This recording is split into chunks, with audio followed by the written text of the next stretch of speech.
안녕하세요. 오늘 함께 살펴볼 이야기는 이사야서입니다. 이게 그냥 오래된 종교서적이라고 생각하면 오산이에요? 사실은 우리 모두가 살면서 한 번쯤은 마주하게 될 아주 근본적인 질문을 던지는 정말 잘 짜인 한 편의 문학작품이거든요. 자, 그럼 한번 시작해 볼까요? 이 책의 가장 중심을 꿰뚫는 질문이 바로 이겁니다. 네가 믿는다고 하는 그 믿음, 그거 도대체 정체가 뭐냐? 이 질문 하나가 이사야서 전체를 이끌어가는 핵심이고요. 우리를 아주 거대한 선택의 기로에 서게 만들죠. 이 질문이 그냥 나온 게 아니에요. 당시 역사적 상황이 정말 말 그대로 나라가 망하기 직전 절체절명의 위기였거든요. 유다라는 작은 나라가 있었는데 당시 세계 최강대국이었던 아시리아 제국이 바로 턱 밑까지 쳐들어온 상황이었습니다. 심지어 북쪽에 있던 이웃나라는 이미 아시리아 손에 넘어가 버렸고요. 한번 상상해 보세요. 기원전 701년 어마어마한 제국의 군대가 우리 수도 예루살렘 성문 바로 앞에 진을 치고 있는 거예요. 이런 상황에서 누구를 믿을 거냐 하는 질문은 이건 철학적인 고민이 아니죠. 이건 생존의 문제, 나라 전체의 운명이 걸린 질문이 되는 겁니다. 자, 이제 이사야서 책 자체를 한번 들여다볼게요. 이사야서는 그냥 이런저런 예언들을 쭉 나열해 놓은 책이 절대 아니에요. 정말 깜짝 놀랄 만큼 정교하게 설계된 하나의 문학적인 걸작이라고 할 수 있습니다. 되게 재미있는 게 이사야서가 총 66장이잖아요. 이게 기독교 성경 전체의 축소판 같다고들 해요. 성경이 구약 39권, 신약 27권으로 되어 있는데 신기하게 이사야서도 앞에 39장은 심판에 대해, 뒤에 27장은 희망에 대해 이야기하거든요. 와, 이거 우연이라고 하기엔 너무 신기하지 않나요? 그런데 여기서 끝이 아니에요. 더 깊이 들어가 보면 이사야서에는 아주 아름다운 대칭 구조가 숨어 있어요.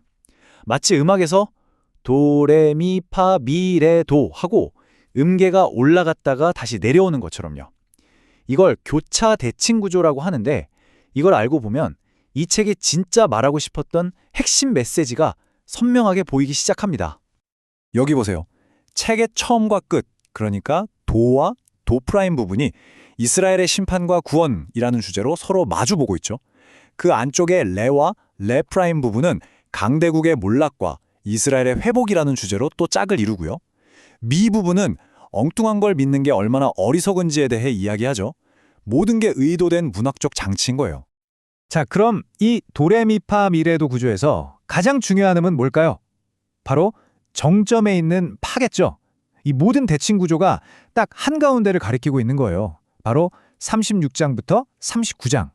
이사야서의 진짜 심장, 핵심 메시지가 바로 이 중앙에 있는 역사 이야기 속에 담겨 있는 거죠.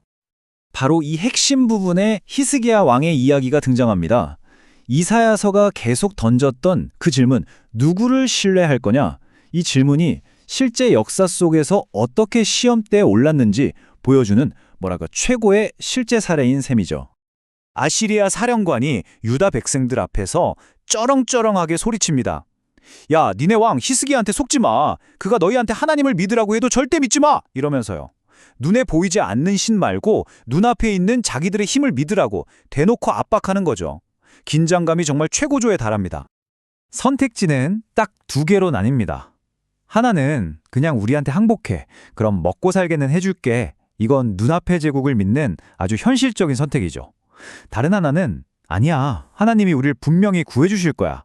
이건 보이지 않는 약속을 믿는 어떻게 보면 굉장히 위험해 보이는 신앙의 선택이고요.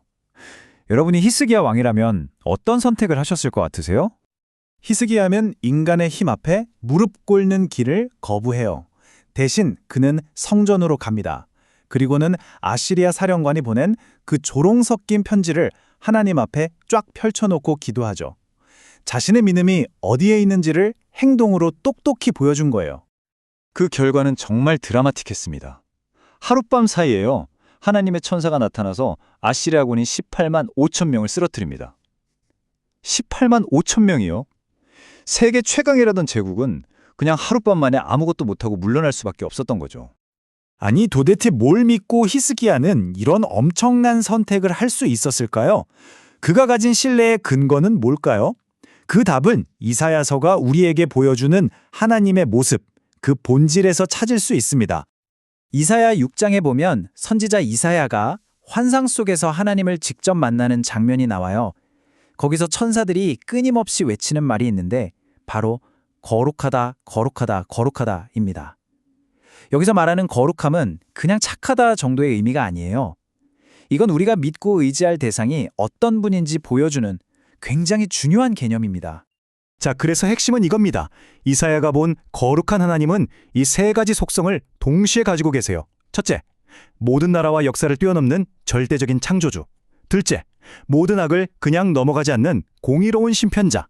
그리고 셋째, 그럼에도 불구하고 자기 백성을 용서하고 구원하시는 자비로운 구원자. 생각해보세요. 세상에 그 어떤 힘이나 제국이 이 세 가지를 동시에 가질 수 있을까요? 없죠. 바로 이 완벽함, 이게 바로 하나님만이 유일하게 신뢰할 수 있는 대상이 되는 이유인 겁니다. 그런데 이사야서의 이야기는 여기서 끝나지 않아요. 이 책이 수천 년에 지난 오늘날까지도 계속해서 읽히는 데에는 또 다른 아주 중요한 이유가 있습니다. 바로 신약 성경과의 놀라운 연결고리 때문이죠. 그래서 많은 사람들이 이사야서를 뭐라고 부르냐면요. 바로 제5복음서라고 불러요. 신약에 마태, 마가, 누가, 요한복음 이렇게 4개의 복음서가 있잖아요. 그런데 이사야서에 앞으로 오실 구원자, 즉 메시아에 대한 예언이 너무나도 상세하고 정확해서 마치 5번째 복음서 같다는 거죠. 어느 정도냐면요. 메시아의 탄생부터 그가 어떤 일을 할지, 사람들을 어떻게 치유할지, 그리고 어떤 고난을 받고 죽게 될지, 심지어는 부활하고 승천할 것까지 예수의 일생 전체가 수백 년 전에 쓰인 이사야서에 정말 놀랍도록 자세하게 예언되어 있다는 거예요. 이러니 기독교 신학에서 이사야서가 얼마나 중요한 위치를 차지하겠어요. 결국 이 오래된 책이 던지는 질문은 오늘을 사는 우리에게로 다시 돌아옵니다. 아시리아 군대가 성문 앞에 섰던 히스기야의 그 순간처럼 여러분의 삶에 위기가 찾아왔을 때 여러분은 과연 어디에, 누구에게 여러분의 신뢰를 두고 있나요? 어쩌면 이 질문에 대한 나만의 답을 찾아가는 과정이야말로 이 고대의 책을 오늘 나의 이야기로 만드는 가장 중요한 열쇠가 아닐까요?